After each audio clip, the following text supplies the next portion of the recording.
Hi,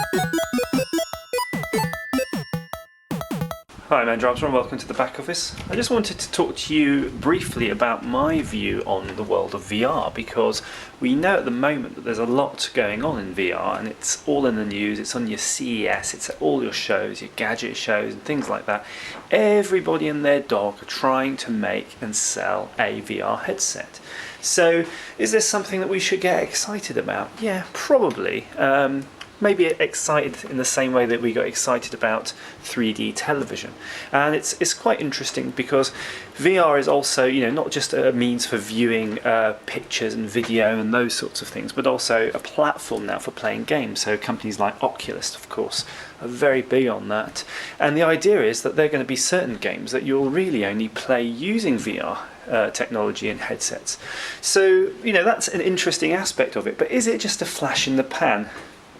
Perhaps, and that's because VR is only really going to get truly pervasive if we can use it in arenas other than gaming, because we need to be able to use VR technologies in industrial applications, medical applications, in ways that actually benefit our day-to-day life. So perhaps if you had a very bad memory, you'd want some way that when I look at people, I can see who they are and it reminds me of when their birthdays, things like that.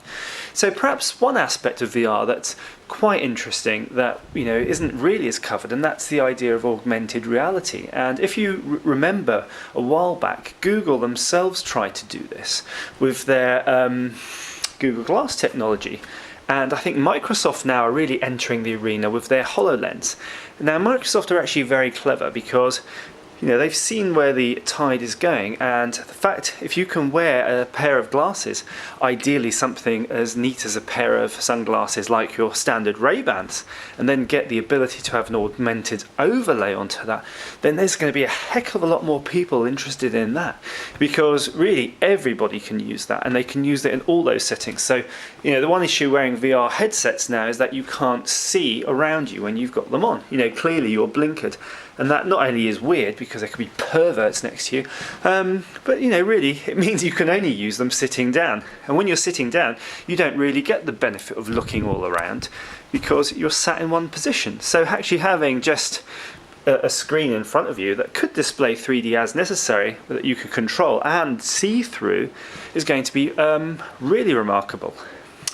So that probably ends my little thoughts at the moment on that subject. So I think stay tuned and just look out for the augmented reality headsets, because I have that sort of nagging suspicion they're going to be a more popular technology in reality, if it takes off. Or VR will become very popular, but only in gaming. As ever, thank you for watching.